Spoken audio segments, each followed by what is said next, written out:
جوہر صاحب، اب اگر ہم دیکھا جائے پاکستان کے کردار کی آپ بات کر رہے ہیں، آپ کیا سمجھتے ہیں کہ اسلام آباد معاہدے کے بعد اب جو ہے پاکستان کی جانب سے جو کردار ادا کیا جا رہا ہے، کیا سمجھتے ہیں کہ اب یقیناً جو ہیں وہ مذاکرات ہوں گے، وہ مؤثر مذاکرات جو پورا خطہ جن کی طرف دیکھ رہا ہے؟ جی دیکھیں، میں سمجھتا ہوں کہ امید تو ہے، ہوں لیکن ظاہر ہے کہ ابھی بھی کوئی ایسی کیونکہ ابھی دونوں فریقین کی طرف سے اس طرح کی فلیکسیبلٹی نظر نہیں آئی جو ضروری ہے ہوں مذاکرات کے لیے. تو ہم یہی نہیں کہہ سکتے حتمی طور پہ کہ یہ مذاکرات ہوں گے اور کب ہوں گے.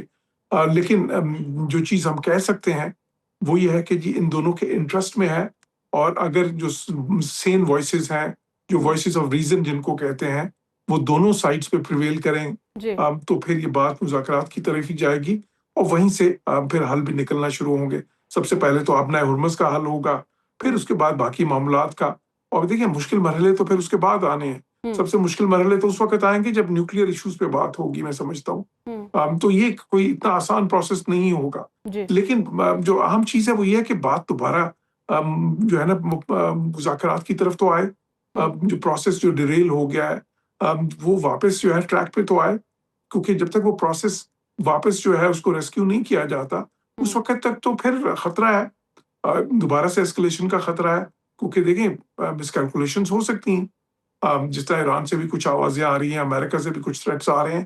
تو پھر جو ہے اگر دونوں سائڈوں پہ ہارڈ لائنرز پریویل ہوں کریں گے تو وہ تو پھر کوئی اچھا نتیجہ نہیں نکلے گا اس کا. بالکل. جوہر صاحب، جس طرح سے آپ نے فلیکسیبلٹی کی بات کی، ثالثی ہمیشہ ایک نازک توازن کا نام ہوتی ہے. پاکستان ایران کا ہمسایہ بھی ہے، امریکہ کے ساتھ اس کے اپنے تعلقات ہیں، جبکہ سعودی عرب اور دوسرے خلیجی ممالک کے ساتھ بھی پاکستان کے اہم تعلقات ہیں. ایسی صورت میں پاکستان کس طرح یہ تاثر برقرار رکھ سکتا ہے کہ وہ کسی ایک فریق کا ترجمان نہیں بلکہ ایک قابل اعتماد اور غیر جانبدار ثالث ہے؟ جی بہت اچھا نکتہ ہے. دیکھیں پاکستان نے جس طرح سے نیگوسیشنز میں بڑا ایک اہم رول ابھی تک ادا کیا ہے، اس کی بنیادی وجہ یہ تھی کہ اعتماد جو فریقین کا تھا پاکستان پہ. اور وہ اعتماد اس وجہ سے بھی ہے کہ پاکستان نے کوئی یہ نہیں کیا کہ ایک آنےسٹ بروکر یا ایک آنےسٹ انٹرمیڈیری کا رول ادا کیا پاکستان نے، جی ایک آنےسٹ میڈیٹر کا رول ادا کیا پاکستان نے، ایک سنسیئر جو ہے نا میڈیٹر کا رول ادا کیا پاکستان نے. اسی لیے وہ اعتماد ابھی تک ہوں قائم ہے. اور اسی لیے آپ دیکھیں کہ دونوں طرف سے ایک تو ہائیسٹ لیولز پہ پاکستان کا شکریہ بھی ادا کیا گیا، جی پاکستان کی تعریف بھی کی گئی، اور ساتھ ہی ساتھ یہ بھی کہا گیا دونوں طرف سے، صرف امریکہ کی طرف سے نہیں، ایران کی طرف سے بھی، کہ جی پاکستان کو یہ ہم سمجھتے ہیں کہ وہ ایک ایسا قابل اعتماد میڈیٹر ہے ہوں جو یہ پروسیس واپس جو ہے اس کو ٹریک پہ لے کے آ سکتا ہے.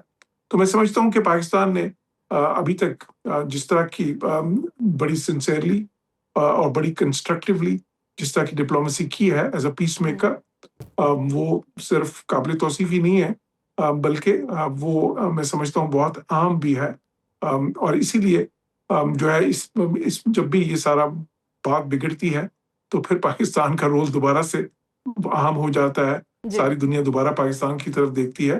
جی اس میں اور ملک بھی ہیں جو پاکستان کے ساتھ اس میں یہ انٹرمیڈیریز کا کام کر رہے ہیں، وہ پاکستان کا اور آپس میں ایک دوسرے کو سپورٹ کر رہے ہیں. کیونکہ دیکھیں یہ ایک ایسا پروسیس ہے جس میں سب چاہتے ہیں کہ بات امن کی طرف جائے. اس میں عمان بھی ہے، اس میں قطر بھی ہے، اور میں سمجھتا ہوں کہ پاکستان کو سپورٹ اس میں چین کی بھی ہے، پاکستان کو ترکیہ کی سپورٹ بھی ہے، پاکستان کو ایجپٹ کی سپورٹ بھی ہے، اور سب سے اہم جو ہے پاکستان کو سعودی عرب کی سپورٹ بھی ہے، اس میں ہوں جی سی سی کنٹریز کی سپورٹ بھی ہے.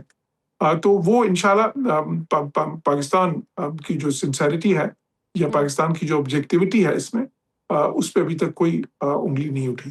جی جوہر صاحب، جس طرح سے آپ ایکسپورٹ کی بات کر رہے ہیں، اس بحران میں خلیجی ممالک سب سے زیادہ حساس پوزیشن میں ہیں. وہ جنگ کا حصہ بننا نہیں چاہتے، لیکن ایران اور امریکہ کی کشیدگی کے اثرات خصوصاً اپنی سلامتی، توانائی اور آبنۂ ہرمز کی صورتحال سے براہ راست متاثر ہو رہے ہیں.